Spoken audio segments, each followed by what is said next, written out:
간밤 뉴욕 증시를 수놓았던 뜨거운 이슈와 인사이트를 정리해봅니다. 이항영의 월가이드 시작합니다. MTN 이항영 전문위원 모셨습니다. 안녕하십니까? 네, 안녕하세요. 이항영입니다. 네, 안녕하십니까? 자, 오늘도 인사이트부터 열어보도록 하겠습니다. 오늘의 인사이트는요. 야후 파이낸스가 선정한 2023 올해의 주식 어떤 종목일까요? 네, 잘 아시는 분들 계시겠지만 야후 파이낸스는 매년 연말에요. 올해의 주식을 발표합니다. 올해의 주식은 노보노디스크로 일단 결정됐습니다. 아시다시피 덴마크 기업이고 덴마크 기업에서 사상 거의 처음으로요. 유럽에서 가장 시가총액이 큰 주식으로 등극했고요. 소위 올해 체중 감량 시장이 이렇게 폭발적으로 커지는데 일라일류와 더불어서 시장에 큰 역할을 했던 것이 바로 이 기업이 되겠는데요. 노보노디스크는 전체적으로 보면 2010년, 2017년 이후에요. 무려 600%나 올라오면서 가볍게 S&P 500을 아웃퍼폼, 즉 초과 수익을 기록한 기업이 되겠습니다. 참고적으로 보면 2012년부터 올해까지 최근 11년, 12년 동안에 올해의 주식을 뽑혔던 주식을 한번 살펴보면요. 갭이 2012년에 있었고, 디즈니도 있었고, 언더아머가 있었고, 페이스북, 엔비디아, 아마존이 있었습니다. 그리고 이름은 요새는 블락으로 바꾼 스퀘어가 있었고요. 그 다음에 타겟도 2019년에 올해의 주식으로 뽑혔습니다. 그 다음에 2020년은 이제 팬데믹 시기에는 줌이 정말 온 국민이 우리나라 온 웬만한 학생들 모두 그전에는 줌이랑 있는지도 몰랐지만 줌을 모두 쓰게 된 것에 바로 줌이 있었고요. 2021년은 세상에서 가장 시가총액 큰 주식 중에 하나의 마이크로소프트, 그리고 2020년 불과 1년 전에는 여러분들 많이들 좋아하시고 지난주 금요일 날 그리고 오늘도 다시 한번 사상 최고가를 기록한 코스트코가 올해의 주식을 뽑혔었는데 올해는 그 자리를 바로 노보노디스크가 자리를 차지했다라고 이해하시면 되겠습니다. 아시다시피 일라이릴리와 더불어서 소위 체중 감량 시장 GLP-1 계열의 지금 거의 독과점 체제를 유지하고 있겠고요. 지금까지는 체중 감량 시장의 오리지널로 처음으로 시판이 된 것은 노보노디스크가 한 발 빨랐기 때문에 노보노디스크 매출이 지금까지는 아직 더 컸다라고 보셔야 되겠습니다. 사실 당뇨병 치료제로 처음 시작된 GLP-1 계열의 의약품 개발의 승인 이력을 보더라도 역사적으로 지금은 2005, 6년부터 시작해서 지금까지 이루어지면서 작년 말과 올해 얼마 전에 일라일리까지 해서 FDA 승인을 받았고요. 오늘 야후 파이낸스와에서의 올해 기업으로 선정되면서 기념으로 인터뷰를 했는데요. 사실 체중 감량 이 시장만 거의 한 40년 가까이 연구를 했다고 합니다. 이 회사가 그 전부터 해갔고요. 그만큼 한 어떤 테마, 한 주력 품목을 대상으로 그만큼 그동안 연구 개발한 결과가 바로 노보노디스크에 이런 영광을 가져오지 않았나라고 일단 이해하시면 되겠고요. 물론 이런 것들이 완벽하게 될 수는 없고요. 그렇기 때문에 우리나라에서도 기다리시는 분 많이 있는 거로 알고 있고 싹센다도 이미 아시다시피 노보노디스크 거지만 많은 분들이 기대하고 있죠. 오늘 CEO가 했던 말이 사실 저 자신을 비롯해서 딱 경종을 울렸습니다.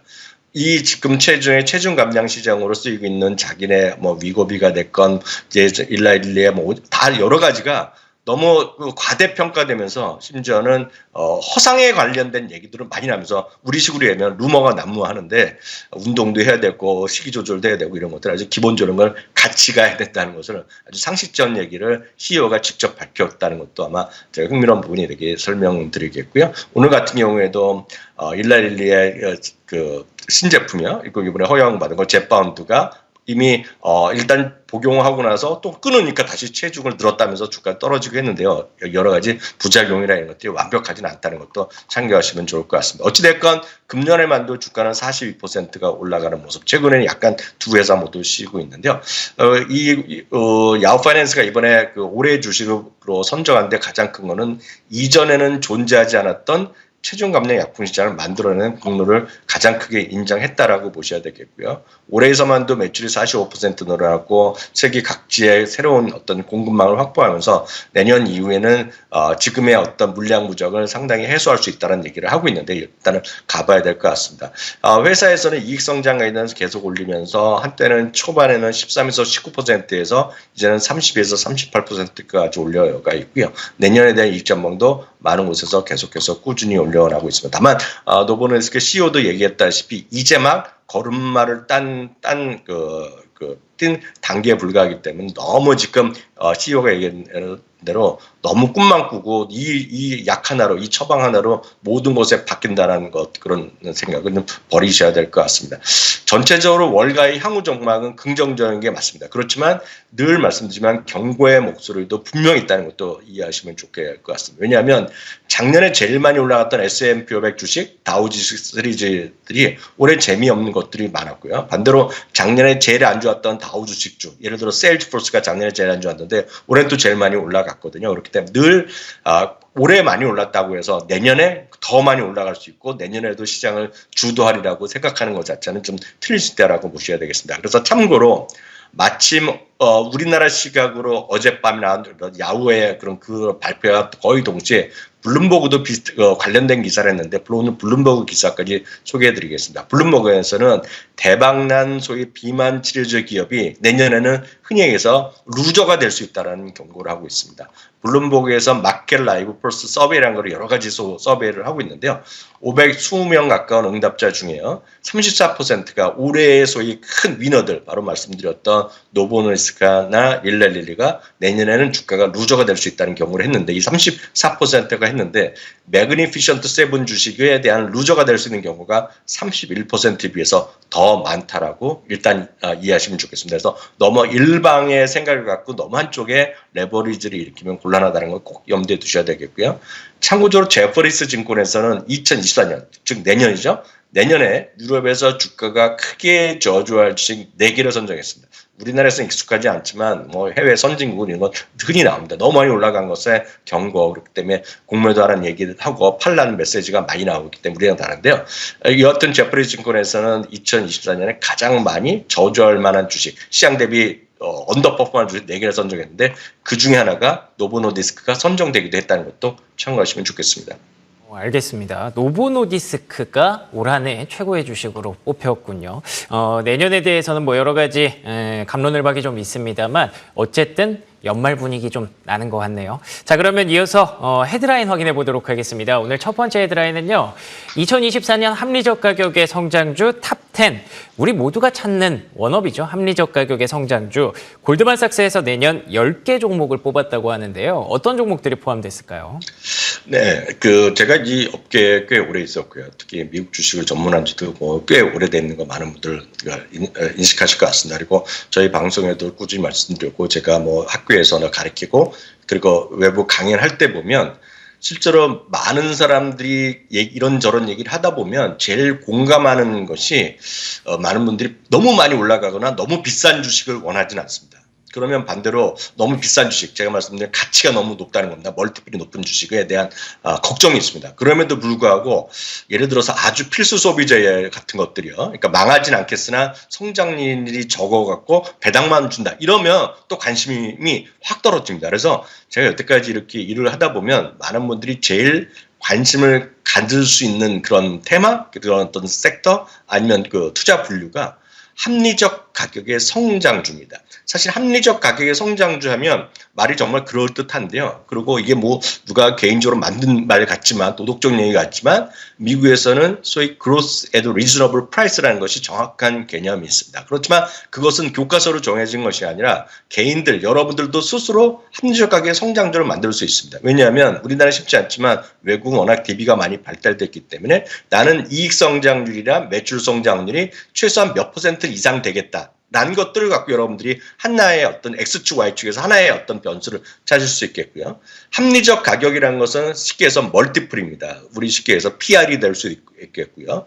PSR, 매출 대비 가격 비율, 아니면 순 현금 흐름 대비 매출 비율, 가격 대비, 이익 대비 여러 가지가 있겠습니다. 자산 가치가 있죠. 쉽게 해서 멀티플을 갖고 멀티플이 너무 높은 주식은 배제하고 그렇다고 너무 싸갖고 재미없는 건 배제하는 그런 형식으로 여러분들이 각각의 소위 합리적 가격의 성장들을 여러분 찾을 수 있고 이렇게 구체적으로 말은 안 하지만 여러분들도 대부분 시청자들도 대부분이 합리적 가격의 성장주에 대한 프레퍼런스, 선호도가 분명히 있는 것이 되겠습니다.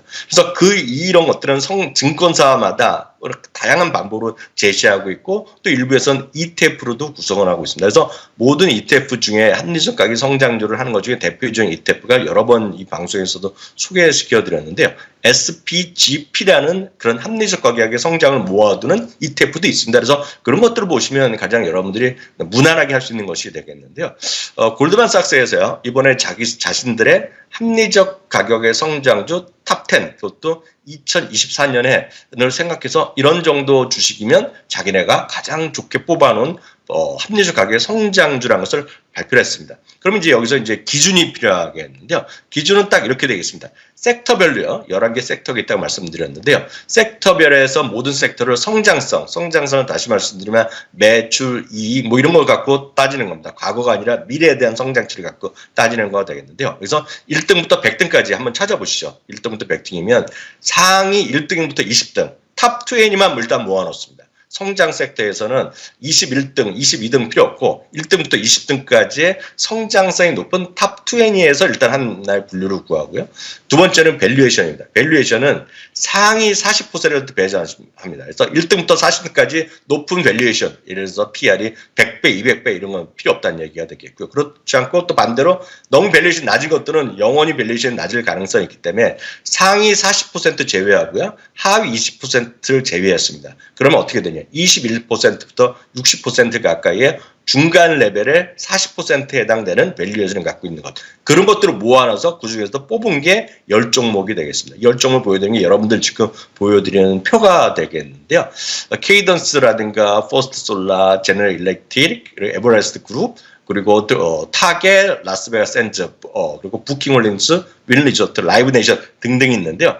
이 중에서 여러분들이 익숙하고 제가 봤을 때도 여러분들이 하기에 무난한 종목들만 몇 가지만 그 중에서 추려보면 첫 번째는 제너럴 일렉트릭이 되겠습니다. 아시다시피 제너럴 일렉트릭은 한때 영광에서 그 다음에 수많은 소위 어떤 분할을 거치면서 스피너를 통해서 합리적으로 지금 가격이 많이 내려와 있고 합리적인 어떤 사업 구조를 갖게 된 게 지위가 되겠고요.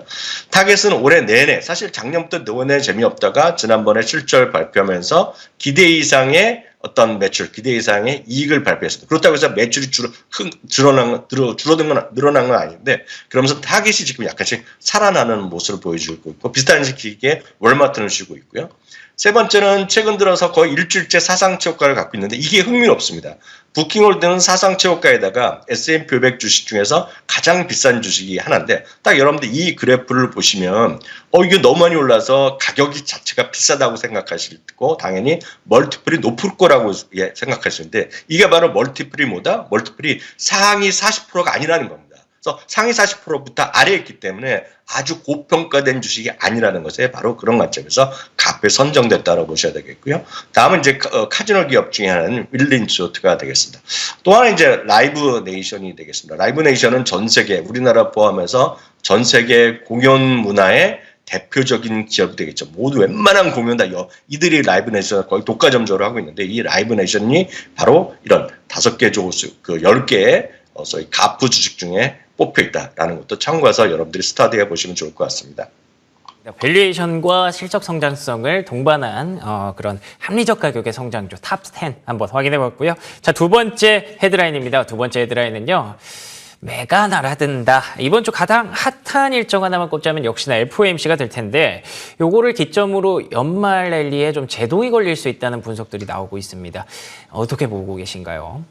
네, 맞습니다. 물론 의견일 뿐이겠고 많은 분들이 오늘까지 주가가 3대 주가 다시 올라가면서 웬만하면 지금 시장의 어떤 열기를 꺾기가 쉽지 않다라고 좀 보고 있지만 그럼에도 불구하고 지나친 기대감은 분명히 우리가 자제해야 된다라고 늘 말씀드립니다. 그런 관점에서 FOMC의 회의 결과에 따라서 급브레이크가 걸릴 수 있다는 것인데 어떤 개념이냐면 그림 보시면 지난 9월 때 우리가 점도표가 나오지 않았습니까? 그거에 비해서는 많은 분들이 지금 올해 내년에 거의 5번 심지어는 6번까지의 금리 인하를 기대하고 있는데 지금 옥스포드 이 그림의 제일 위에 나오는 수치는 옥스포드 이코노믹스의 발표 전망인데요. 그들의 입장과는 상당히 많이 떨어져 있다는 것입니다. 쉽게 얘기해서 올해 점도표를 내년에 5번을 꺾일 거라고 개인들은 믿고 있고 투자자들은 얘기하고 있는데 이번 FOMC에서 점도표를 발표할 때 2번 내지 3번밖에 찍지 않을 가능성이 크다는 거면 사람들의 기대 심리와는 차이가 있다는 겁니다. 그런 관점에서 네드 데이비스 리서치 같은 경우에서는 내년 초 금리에 대한 시장의 흥분에 대해서 여전히 자신들은 약간은 회의적이라는 얘기를 하고 있고요. 매드리스 인베스트도 마찬가지입니다. 내년 3월에 금리 인하가 이어질 거라고 생각하는 것은 너무 공격적이라는 겁니다. 그래서 지금의 시각은 너무 공격적인 것에 맞춰서 금리에 대한 베팅이 이루어지고 있고 그에 따라서 시장이 쉼 없이 올라가는 모습이기 때문에 이것이 여차 잘못하면 주가 약간은 브레이크가 걸릴 수 있다라는 것에 좀 우리가 유의해야겠다. 그런 주장을 마켓워치에서 보여주고 있겠고요. 오늘 참고적으로 보면 9월 달에 공개한 점도표를 한번 보여드리겠는데요. 9월의 점도표는 2023년에 한 번을 올리는 거였고요. 2024년까지는 2번을 내리는 것이 점도표였는데요. 이번에 바로 수요일날 우리 시간 목요일날 새벽에 발표할 점도표가 바로 이 2번이 아니라 이거 훨씬 지금까지 보면 4.12%까지 떨어져 있어야 되기 때문에 이 차의 간극을 어떻게 메꿔질지가 이번에 목요일날 여러분들의 발표문과 점도표에서 가장 중요한 관전 포인트다라고 설명드릴 수 있겠습니다. 알겠습니다. 12월 FOMC는 동결할 가능성이 굉장히 높아졌는데 그것보다 점도표가 과연 시장의 기대치를 만족시켜 주느냐 조금 더 회의적인 시선이 나올 만한 구간이기는 한 것 같습니다. 자, 그러면 세 번째 헤드라인 확인해 보도록 하겠습니다. 마지막 헤드라인은요. 이제는 4분기 실적이다. 3분기 실적 시즌 끝난 지 얼마 안 된 것 같은데 달력을 보니까 이젠 진짜 4분기가 거의 다 끝나가요. 실적 시즌 슬슬 대비를 해야겠죠. 네, 맞습니다. 물론 4분기 실적 발표하는 것은 앞으로 한 달이 남았죠. 그래서 1월 말, 2월 초여야 되겠어. 앞으로 한 40일 정도 있어야 되겠지만 실제 캘린더상 4분기가 마감되는 것은 지금 불과 20일밖에 남지 않았습니다. 그렇기 때문에 이제는 소위 4분기 실적 그리고 내년에 대한 전망이나 더 중요한 부분이 되겠는데요. 핵심만 말씀드리면 지난주에도 제가 한번 이런 설명을 드렸는데 지난주에는 눈높이가 9월 말 대비 조금이라도 올라간 것이 IT 섹터 하나밖에 없었는데요. 이번에 좀 늘어나서 유틸리티가 포함됐습니다. 그렇기 때문에 조금씩 눈높이가 조금 회복될 수 있다라고 일단 이해하셔야 되겠고요. 굳이 하나 더 따라지면 에너지 섹터도 차이가 크진 않지만 조금씩 이익 전망이 상향되고 있기 때문에 이익 전망이 상향되는 섹터가 조금씩 늘어난다라고 보시면 좋겠습니다. 다만 전체적으로 아직까지는 4분기까지는 내려간다라고 보셔야 되겠습니다. 반면에 내년 전망은 좀 전반적으로 좀 좋아지고 있다라고 보셔야 되겠고요. S&P 500의 기업의 모든 기업의 목표 주가라는 게 형성되어 있습니다. 그래서 목표 주가를 기반으로 한 내년도 목표 지수는 얼추 5,070포인트 정도 나오기 때문에 지금보다는 전체적으로 이익 전망을 갖고 목표 주가를 계산으로 한 역으로 계산해 보면 지금보다는 지수가 내년에 10% 정도 위로 갈 수 있다는 것도 좀 큰 틀에서 보면 염두에 두시면서 대하면 문제가 없을 것 같고요. 타겟 섹터별로 봤을 때 어떤 목표 주가까지의 괴리율이 가장 높은 섹터는 한 세어너 개 정도를 제가 설명드릴 수 있습니다. 앞서도 말씀드렸던 에너지 섹터, 그리고 커뮤니케이션 서비스 섹터, 헬스케어, 필수 이미지의 순으로 목표 주가까지의 계열이 좀 많다, 좀 벌어져 있기 때문에 이 중에서 아마도 실적도 좋아지고 이런 거 보면 헬스케어라든가 커뮤니케이션 서비스가 내년에 한번 의외의 다크호스가 될 가능성도 우리가 좀 조심스럽게 예측 가능하겠고요. 참고적으로 내년도 S&P 500의 주당일의 컨센서스는 246.36달러로요. 지난주와 거의 비슷하다라는 점도 마지막으로 확인드릴 수 있겠습니다. 내년 실적 전망치까지 쭉 확인을 해봤습니다. 4분기는 좀 부진할 수 있지만 내년에 대한 희망, 기대감을 담고 내년 증시 준비해보면 좋을 것 같습니다. 커뮤니케이션, 헬스케어 간단히 또 강조를 해주셨네요. 지금까지 이항영 MTN 전문위원과 함께했습니다. 오늘도 좋은 말씀 고맙습니다. 네, 감사합니다.